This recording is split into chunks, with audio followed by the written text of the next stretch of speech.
We've been living in the most atypical, bizarre period in human history. The very concept of globalization, the idea that you can participate in some sort of supply chain or source some product or sell some product on the other side of the planet, this has never happened before without some degree of military control and escort. But at the end of World War II, the Americans scrapped the old imperial system that generated the war, and we said that we would patrol the global ocean so that anyone could play. You could sail anywhere at any time, interface with any partner, participate in any manufacturing, access any raw commodity, and sell into any market. If in exchange you would side with us against the Soviets, and that created the world that we know. And it sounds like just a simple guns for butter deal, but you got to remember how fractured everything was before 1945. If you were in a country that didn't have oil, then you didn't industrialize. If you were in a country that didn't have farmland, then your population was minuscule. Globalization allowed everyone to sell what they were good at and buy what they weren't good at, and everyone in the world became a specialist. And so we now have soy on farms in Iowa that's the most productive in the world, but we also have semiconductors coming out of Taiwan, a country that was pre-industrial by every definition until very recently. And every part of the world can play now.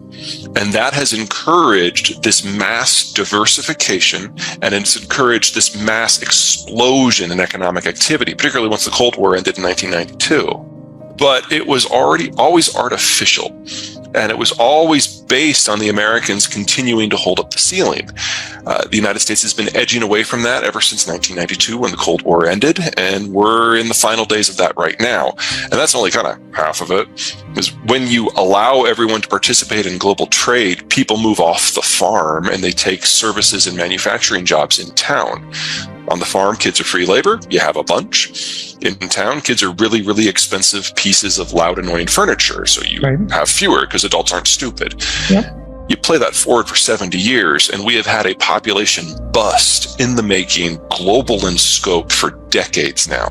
And most of the advanced world has now aged past the point of no return. That includes countries like China.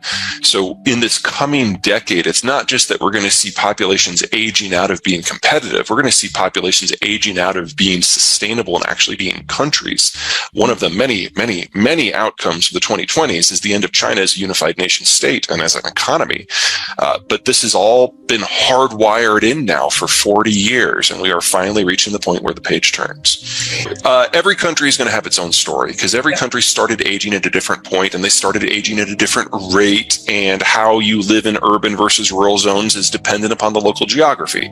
So an example on the positive side, we started industrializing in the United States 200 years ago. So for us, this hasn't been a 40, 50-year process. This has been a 200-year process. And so our birth rate has dropped incrementally that entire time, but we've adapted to it as we've shifted into the cities. So the United States still today has the highest birth rate among any of the advanced worlds. We're the most slowly aging country. But if you go to a country like, say, China, that only started the industrialization process in about 1985, they crammed 200 years of economic advancement into 40 years.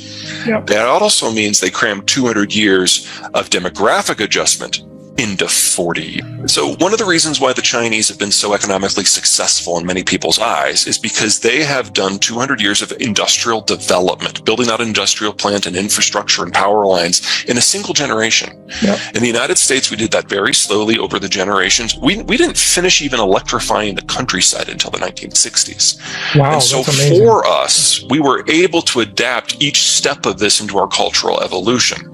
That's one of the reasons why in the United States, you're far more likely to live in the suburbs than the urban cores, because we did this on a slow process and we can make adjustments and people can still have families of size in the suburbs. In the case of China, the population was already relatively high. And when they made the jump, they skipped all the intervening steps. They didn't have to develop cell or telephones that were on landlines. They skipped right to cellular. And in doing so, they went into denser and denser footprints very, very early in the process. So you went from a subsistence farm to a high-rise condo in a generation. And when you're in a condo, no kids. So one child, is that part of it? Absolutely. Yep. But one child is the secondary factor in the Chinese demographic collapse. The single biggest one is that they all moved into small condos in a very short period of time, and everyone just stopped having kids altogether. Yeah. So we know now that China will cease to exist as a functional demographic structure and economy this decade, because it's not just that they ran out of children. That was 30 years ago. Mm-hmm. They're now running out of 30-somethings. They have been, and they still are. I mean, in the late 60s to the early 80s, they were coming of age. They drove consumption. That's why we had inflation then. In the 90s and into the 2000s, they had come out of their consumption phase. They were saving for retirement. That's why we had investment booms. And now our inflation, it's because they're all retiring. And we have a large generation that's just going away. And about that. Yeah, sure. So historically, capital and demographics have not been intertwined. Now, yes, as you age, your net worth increases. And as you age, you become more adventurous with your investments, and that drives more economic activity. And then when you retire, you cash it all and go to T-bills because you won't be able to stomach any sort of market turning or currency turning. That's been true since the dawn of recorded history. There's nothing new there. What is new is the demographic profile has changed. So in a pre-industrial world, you had very few 60-somethings. You had more 50-somethings and yet more 40-somethings and on down. It built a pyramid. What industrialization and urbanization has done is change the shape of the pyramid. In some countries like the United States, it's more or less a chimney, but with a bulge for the baby boomers. Mm-hmm. And some like Germany, it's a diamond with more people in their 50s than their 40s than their 30s than their 20s, and then narrowing up as you would expect at the top.